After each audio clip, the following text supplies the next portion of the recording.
In this video, we're going to discuss different types of forces, but we're going to do it in the context of free body diagrams.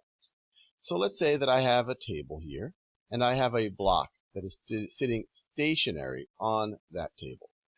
What are all of the forces that are going to act on this block?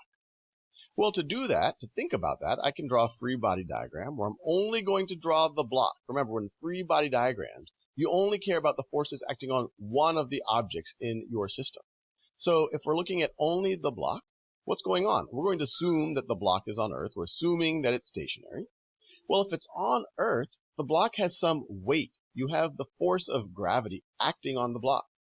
And so let me draw that in my free body diagram. So you're going to have a downward force, and its magnitude is going to be F sub g. We could also call that or W.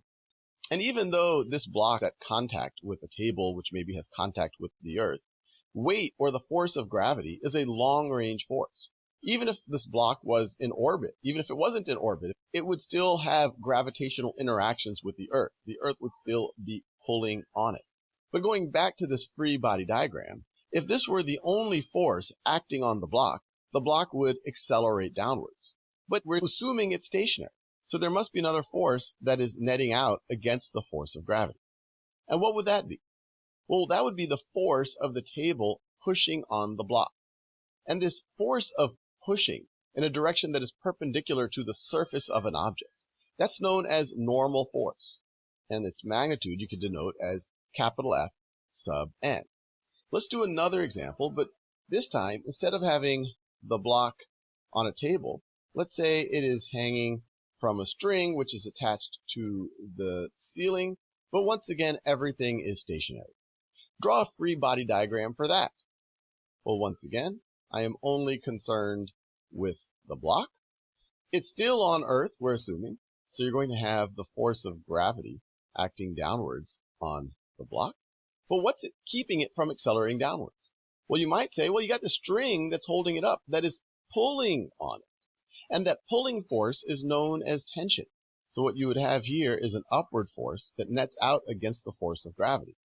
And sometimes its magnitude is denoted by capital T, or it might be a F sub T. Now let's make things a little bit interesting. Let's try to kind of combine these things, and we'll actually introduce a new force. So let's say that this is the ground right over here. I have a block on the ground, and I have a situation where I am pulling on this block using a rope with a force of magnitude. Let's just call this the force of tension. I am pulling on that block, but the block is not moving. What would be the free body diagram for this block?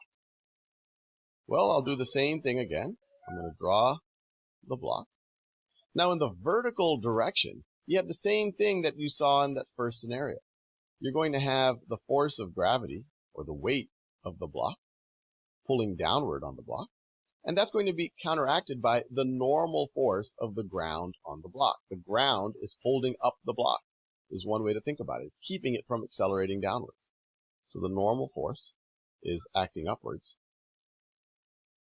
But what about the horizontal direction? I already said that I'm pulling to the right with a force of magnitude F sub t. So let me do that on my free body diagram. So this would be F sub t. But I said it's stationary. So there must be something that is counteracting that, that is netting against that, going in that direction. What force would that be? Well, that would be the force of friction. We've all experienced trying to pull on something, try to drag something across the ground, and it doesn't move. And that's because there's friction between the object and the ground. And friction, fundamentally, it could be because the surfaces of the two objects are rough, and you kind of have to grind them past each other. Or sometimes it can even be due to molecular interactions where they're kind of sticky, where the objects are attracted to each other, and you got to pull past that. And so in this situation, you have the force of friction counteracting this pulling force, the force of tension, the force of friction. And the force of friction is really interesting because it always goes against the direction of sliding. It always goes against motion. Now, with all of these examples out of the way, let's try to do a more complex scenario. Let's say that I have a shelf, and it has a weight of 10 newtons. Sitting on that shelf, I have an object that has a weight of 5 newtons. And let's say I have 2 wires. And everything is symmetric. This weight is right on the middle, and these wires are both at the ends of the shelf. And this is wire 1, and this is wire 2, and they are attached to the ceiling. And for the sake of simplicity, we're going to assume that the wires have no weight. In actuality, they would, but for the sake of this argument, let's assume that they are weightless. What would be a free body diagram for this 5 Newton block that sits on the shelf? Well, that one's actually pretty straightforward, and it's analogous to this first scenario that we saw. You have your block, you have the force of gravity pulling down with a force of magnitude 5 newtons, and that's going to be counteracted by a normal force of the same magnitude but going upwards. So let me make sure I have enough space. So that's going to be counteracted with the normal force, which is going to be equal to 5 newtons upward. And to be clear, this 5 newtons, this is equal to the weight, the magnitude of the weight of the object. So that was pretty straightforward, the free body diagram for just the block. And it's really important to see that because notice in the free body diagram, all you see is the block. But now let's draw the free body diagram for the shelf. So if I have the shelf right over here, pause this video and try to do that. Well, we know its weight, it's 10 newtons, so we can do that first. So it has a weight of 10 newtons, so the force, the magnitude of the force of gravity downwards is 10 newtons. Is that the only downward force? Well, no, you have this object that's sitting on it, and gravity is pulling down on that object with a force of 5 newtons, and that causes that object to push on our shelf. So that pushing force is actually a normal force. It's due to the gravity on that 5 Newton object, but the end result is the 5 Newton object is pushing down on our shelf.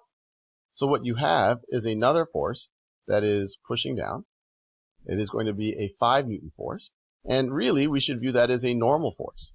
It's a contact force, it's a pushing force of the 5 Newton object on the 10 Newton shelf.